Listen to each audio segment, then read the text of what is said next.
మహిళలు బాగుంటేనే కుటుంబాలు బాగుంటాయని మంత్రి సీతక్క అన్నారు. నిర్మల్ జిల్లా ఖానాపూర్ పట్టణ సమీపంలోని మస్కాపూర్ అర్బన్ పార్క్ ను మంత్రి సీతక్క ప్రారంభించి అనంతరం స్థానిక ఎంపీడీఓ కార్యాలయంలో ఇందిరా క్రాంతి మహిళా శక్తి వడ్డీ లేని రుణాల పంపిణీ కార్యక్రమాన్ని సత్తెనపల్లి నూతన గ్రామ పంచాయతీ భవనాన్ని మంత్రి ప్రారంభించారు.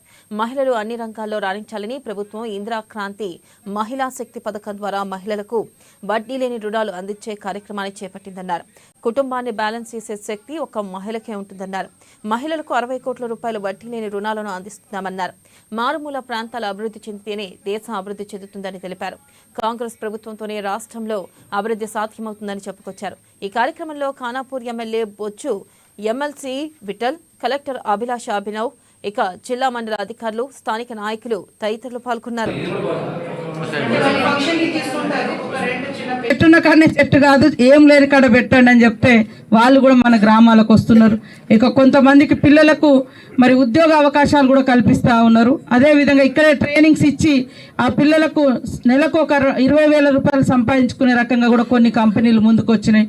మన ప్రభుత్వ స్కూళ్ళల్లో కూడా ల్యాప్టాప్లు కానీ కంప్యూటర్స్ కానీ మరి ఇతర వాళ్ళ యొక్క మన ఇంగ్లీష్ విద్యను కూడా ఏ రకంగా ఉండాలి అని ఇట్లాంటివన్నీ కొత్త కొత్తవి కూడా మేము కూడా తీసుకొస్తా ఉన్నాం. ఇక్కడ ఆదిలాబాద్ నుంచి అక్కడ ములుగు వరకు ఖచ్చితంగా నేను అక్కడ మొదటి ప్రాధాన్యత ఇక్కడ ఇన్ఛార్జిగా కానీ ఇక్కడ పరిస్థితులు తెలిసినటువంటి వ్యక్తిగా కూడా ఇక్కడ కూడా ఖచ్చితంగా ఏదున్నా ఇక్కడికి కూడా రావాలని కోరుకుంటా ఉన్నాం. అట్లనే ప్రభుత్వం తరఫున వచ్చేటి ఏదున్నా ప్రథమ ప్రాధాన్యత కూడా ఈ ప్రాంతాలకు ఇస్తూ ఉన్నాం. దానిలో అత్యధిక నిధులు ఇవ్వడం కానీ ఐటీడీఏలకు కూడా ప్రత్యేకంగా ఇల్లు, మన ఎమ్మెల్యే గారికి 3,500 ఇళ్ళు ఖచ్చితంగా ఇందిరమ్మ ఇండ్లు వస్తాయి. వాటితో పాటు ఐటీడీఏకి కూడా ప్రత్యేకంగా ఇల్లు ఇవ్వడంతో కొంత ఒత్తిడి అనేది తగ్గుతుంది. ఎందుకంటే చాలామంది పేదవాళ్ళు ఉంటారు. ఈడ మనకు సాగు చేసుకోవడానికి భూములు తక్కువ, ఇన్కమ్ తక్కువ ఉంటుంది.